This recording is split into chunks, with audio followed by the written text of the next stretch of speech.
अच्छा आगे चलते हैं थोड़ा सा। आपने पीटीआई क्यों छोड़ी, क्या इख्तलाफात थे, कहाँ कहाँ मामला उलझे रहे, कहाँ आपको गलतियाँ नजर आती हैं उनकी, कहाँ पे उनकी कोताहियाँ नजर आती हैं, कहाँ पे फ्लॉज नजर, इस पे बात होगी ब्रेक से पहले। अच्छा अब आगे की बात करते हैं। तो तरीन साहब है, सुने बड़े एक्टिव हो गए, जहांगीर तरीन साहब। इस बात से कोई इनकार नहीं कर सकता कि तरीन साहब के जहाज़ का बड़ा किरदार था इमरान खान साहब की हुकूमत बनाने में और लोगों को मनाना, और आप समझते हैं। तो किंग मेकर अगर मैं उनको कहूँ, गलत नहीं होगा किंग मेकर का लफ्ज़ अगर मैं बोलूँ, तो किंग मेकर जब वो थे अपने दोस्त के लिए काम कर रहे थे, दोस्ती में काम कर रहे थे, बड़े अच्छा उन्होंने किरदार अदा किया। बाद में जो उसके हम डिटेल में डेप्थ में नहीं जाते। अब अगर वो खुद लीड करेंगे किसी पार्टी को तो अपने लिए कैसा काम करेंगे, तो किंग मेकर अगर वो अच्छे तो किंग भी अच्छे बन सकते हैं। देखें, आपने बहुत अहम सवाल कर दिया है। पूरी दुनिया में किंग मेकर जो हैं कई दफ़ा बहुत कामयाब होते हैं लेकिन खुद किंग नहीं बनते। तो इसका फैसला मैं अब फ्यूचर मुस्तकबिल पे छोड़ता हूँ। यानी आपने सीधा सीधा कह दिया कि जहांगीर तरीन साहब किंग मेकर अच्छे, किंग शायद अच्छे नहीं बन सकेंगे। मैंने ये नहीं कहा। मैंने कहा ये मैं फैसला ये मैं फैसला मुस्तकबिल पे छोड़ता हूँ। आपने कहा ना कुछ किंग मेकर जो होते हैं वो अच्छे, मुस्तकबिल ये फैसला करेगा। चले, बड़ा सियासी जवाब दिया आपने। अच्छा पीडीएम की गवर्नेंस की तरफ आ जाते हैं। पीडीएम की गवर्नेंस से मुतमईन है आप?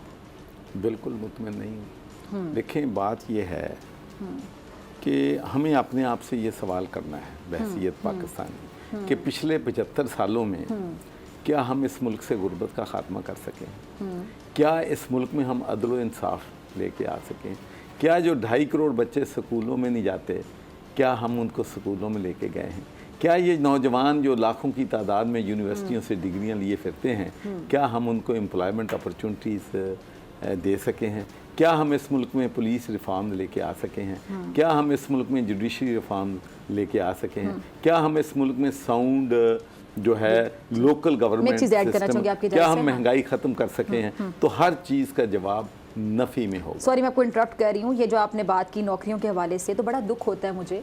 ये मैं किसी एक पार्टी से शिकवा नहीं कर रही, किसी से गिला नहीं कर रही, लेकिन एक ओवरऑल एक बात करना चाह रही हूँ कि हमारे यहाँ जो पढ़ा लिखा टैलेंट है, डॉक्टर्स हैं, इंजीनियर्स हैं, जितने लोग अच्छी डिग्रीज लेते हैं वो हमारे पाकिस्तान का सरमाया है, हमारे एसेट्स हैं, लेकिन वो पाकिस्तान से बाहर चले जाते हैं और अपना टैलेंट उन ममालिक को दे देते हैं। ठीक है, वो पैसे भेजते हैं वहाँ से, हमारी इकॉनमी बेहतर होती है, लेकिन वो सरमाया हम अपने मुल्क में भी तो इस्तेमाल कर सकते हैं। देखिए, मैं एक ये बात बड़ा सब्जेक्ट है, इस पे आई डोंट नो कितने कम टाइम में आप इसका कमेंट करेंगे। वेरी ब्रीफली मैं ऐसा कहना चाहता हूँ, हमारे मुल्क में टैलेंट की कमी नहीं है। कमी नहीं है ना, वो दूसरे हमारा टैलेंट यूज करते हैं। यहाँ से जब जाते हैं वहाँ डॉक्टर्स और इंजीनियर्स काम करते हैं। इकॉनमी पे बेस्ट एक्सपर्ट मौजूद हैं। हमारी मुल्क में लीगल रिफॉर्म्स पे बेस्ट एक्सपर्ट। कमी किस चीज़ की है? कमी यह है कि ये हीरे बिखरे हुए हैं। डायरेक्शन की ज़रूरत है और इन हीरों को एक हार में पिरोने की ज़रूरत है। इसलिए मैं अक्सर अब कहता हूँ हमें we need government of talent. मैं सिर्फ आपको बताना चाहूँ अदल व इंसाफ सबसे बड़ा मसला है। तो मैंने सबसे पहला काम ये किया है कि एक लीगल रिफॉर्म्स पे टास्क फोर्स बनाई है। आप हैरान होंगी कि उसमें माशाल्लाह 2 PhD क्रिमिनोलॉजी उसमें हैं, 3 उसमें PhD लॉ हैं, PhD शरिया हैं और उसमें रिटायर्ड जजेस हैं और इतने बड़े बड़े ब्रेन हैं कि इंशाल्लाह आप देखेंगी कि मैं अगले चंद महीनों में पूरा एक पैकेज दूंगा पाकिस्तानी कौम को कि इस मुल्क में पुलिस रिफॉर्म्स कैसे लाई जा सकती हैं, जुडिशरी कैसे लाई जा सकती है। क्योंकि अगर हम इस मुल्क में अदल इंसाफ, जज़ा और सज़ा का निज़ाम लेने में कामयाब हो जाएं तो हमारे मुल्क के 50% प्रॉब्लम हल। अच्छा एक और चीज़, ये जो हुकूमत और PTI में मुज़ाकरात नाकाम हुए, अब भी मुज़ाकरात की बात तो सुनाई दे रही है, लेकिन आपको लगता है कहीं मुज़ाकरात हो सकते हैं, इसका उन किसी करवट बैठ सकता है? तो हो सकता है कि नहीं, दरवाजे खुले नहीं खुले हुए मसाले। कम अज़ कम आप ये नहीं कह सकते कि जो मैं बात आज कर रहा हूँ आज से 3 साल पहले नहीं कर रहा था। जब मैं खान के साथ था उस वक्त बात और करता था, जब नून के साथ था तो उस वक्त करता था। तो मैं तो सच की कीमत भी हमेशा अदा करता हूँ, लेकिन मैं कभी फैक्ट्स जो हैं वो हमेशा जो है वो बयान करता हूँ। तो जब थी हुकूमत पाकिस्तान तहरीक इंसाफ की तो वहाँ भी विक्टिमाइजेशन हुई और उस वक़्त भी खान साहब कहते थे कि मैं इन चोरों डाकुओं के साथ नहीं बैठूंगा, मैं नरेंद्र मोदी के साथ बैठ जाऊंगा, मैं दहशतगर्दों के साथ बैठ जाऊंगा।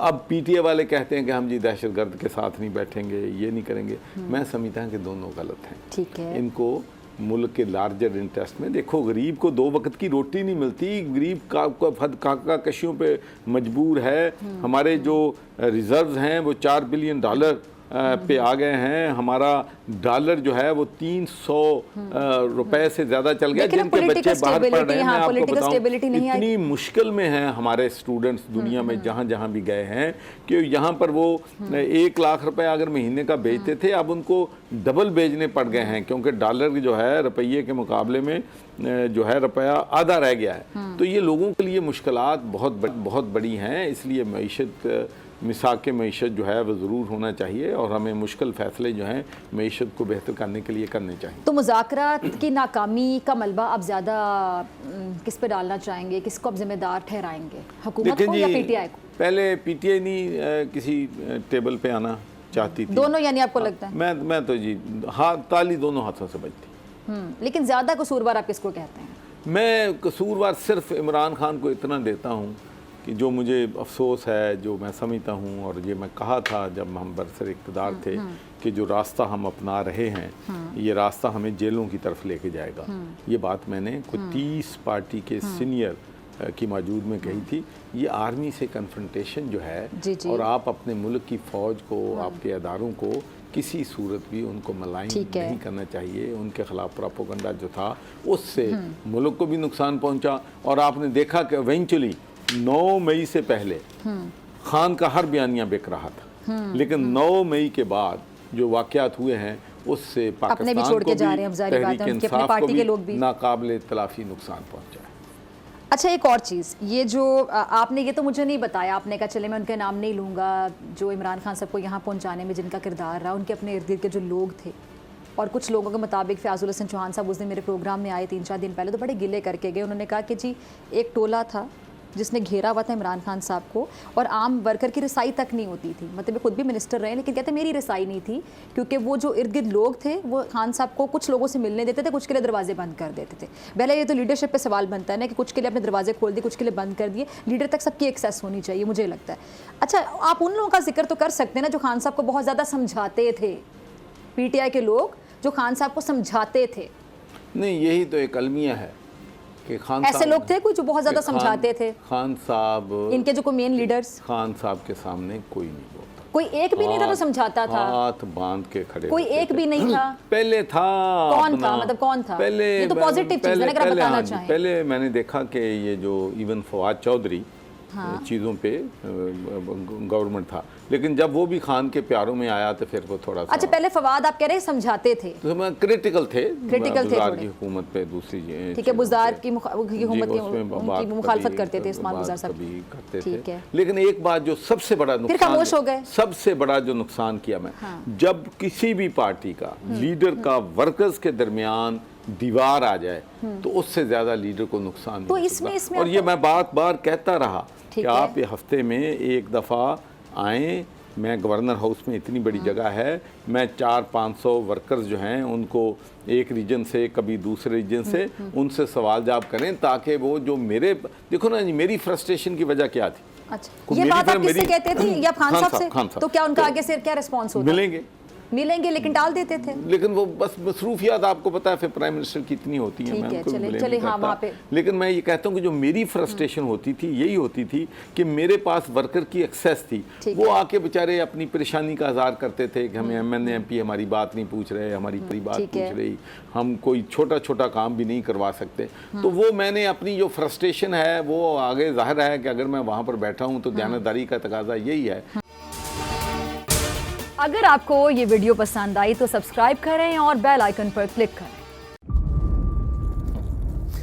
इंतजार था ना, चलो इस बार वो करते हैं जो इससे पहले किया ही नहीं। किस्मत की आंखों में आंखें डाल के जीतना होगा। सब में है शेर जैसी राह, जर्रा जर्रा भी हर कंटेस्टेंट को लगेगा पहाड़। लड़खड़ाना नहीं है, खोल दो अपने पंख अगर आसमान छूना है। अबे लग रहा है ये सब पहले भी कहीं सुना है। एंटरटेनमेंट की गारंटी जनाब, क्योंकि यहाँ खेलोगे कूदोगे तो बनोगे नवाब। खुश रहो पाकिस्तान।